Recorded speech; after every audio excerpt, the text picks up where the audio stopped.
In the dim glow of a dying star, on a planet where alien nobility ruled with an iron grip, the air was thick with despair. The Valethians, once proud and free, now lived as second-class citizens under the oppressive regime of the Zyran elite, a species known for their cold logic and even colder hearts. It was here, in the shadowed alleys of the capital city, that Amara Voss ran, her breath ragged and her heart pounding like a war drum.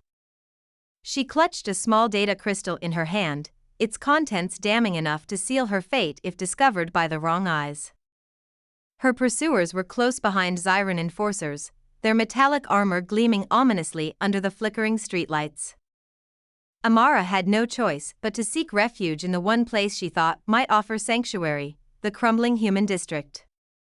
Humans, though considered primitive by most Zyrans, had carved out a corner of society where they operated outside the strict caste system enforced by the nobility.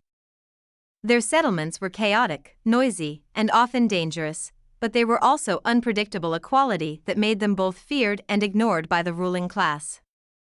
As she stumbled into this labyrinth of rusting metal and makeshift homes, Amara spotted him, a lone human sitting at a table outside a dingy bar. His name was Nathan Carter, a mechanic who fixed broken ships and patched up damaged lives with equal indifference. He looked up from his drink just as Amara collapsed before him, pleading for help. Her words tumbled out in desperation. "Please," she begged, her voice trembling. "You don't know what they'll do to me. They'll take me, erase me, turn me into something less than alive." Her violet eyes locked onto his, searching for any sign of compassion. Nathan stared back, unsure whether to trust her or turn her away. Humans rarely involved themselves in the affairs of other species, it was safer that way. But there was something about the raw vulnerability in her gaze that stirred something deep within him. When she proposed marriage not out of love, but as a means of protection, he hesitated. Marrying a Valethian would grant her citizenship under human law, shielding her from the Zyran enforcers. Yet it would also paint a target on his back. Still, he nodded. "All right," he said quietly. "I'll do it." The ceremony was swift and unceremonious, conducted by a grizzled old human magistrate who barely glanced at the couple before stamping their papers. From that moment forward, Amara became Amara Carter, legally bound to Nathan under human jurisdiction. At first, their arrangement was purely transactional. She stayed in his modest workshop, helping him repair engines while keeping a low profile. He treated her kindly but distantly, wary of forming any emotional attachment. But as days turned into weeks, cracks began to form in the walls they'd built around themselves. Amara shared stories of her life before the occupation of vibrant festivals, soaring spires, and a people united by hope. Nathan spoke of Earth, a distant memory for him, and the dreams he'd abandoned when he left humanity's homeworld behind. Slowly, reluctantly, they began to see each other not as strangers bound by necessity, but as allies and perhaps more. Their fragile peace shattered one fateful evening when Zyran soldiers stormed Nathan's workshop.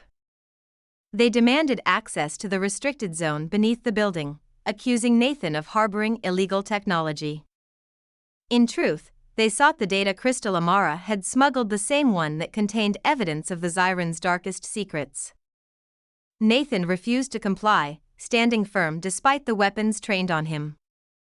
For the first time in years, he felt a spark of defiance ignite within him. This wasn't just about protecting Amara anymore, it was about resisting the tyranny that had crushed so many lives. The standoff ended with the soldiers retreating, but the message was clear: they would be back, and next time, they wouldn't leave empty-handed. Determined to fight back, Nathan and Amara devised a plan. Using his mechanical expertise and her knowledge of Zyran infrastructure, they modified an old transport ship into a stealth vessel capable of infiltrating the central archives. There, they hoped to upload the incriminating data to every communication network on the planet, exposing the truth to the oppressed masses. The mission was fraught with peril, requiring them to navigate heavily guarded checkpoints and evade detection by surveillance drones. Along the way, their bond deepened.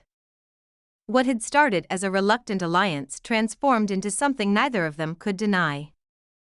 Amara saw strength and courage in Nathan that she hadn't expected, while Nathan found purpose and meaning in fighting alongside someone who believed in him. When they finally reached the archives, the tension was palpable. Every step echoed through the sterile corridors, every movement calculated to avoid triggering alarms.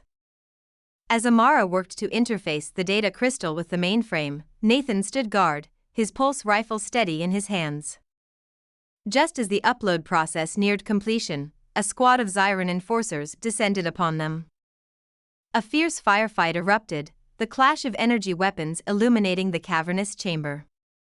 Nathan fought with everything he had, buying precious seconds for Amara to finish the upload. When the final file transferred, a wave of static filled the air as the information broadcast across the planet. Cheers erupted in the distance, the sound of rebellion igniting. But victory came at a cost. Surrounded and outnumbered, Nathan and Amara prepared for the worst. Then, something unexpected happened. Reinforcements arrived, not Zyrans, but a coalition of humans, Valethians, and even defectors from other subjugated species. Inspired by the leaked data, they had risen up against their oppressors. Together, they overwhelmed the enforcers, turning the tide of battle. In the aftermath, Nathan and Amara stood side by side, bloodied but victorious. The road ahead would be long and uncertain, but for the first time in years, there was hope. And as they looked at each other amidst the chaos, they realized that what had begun as duty had blossomed into something real, a love forged in the fires of resistance.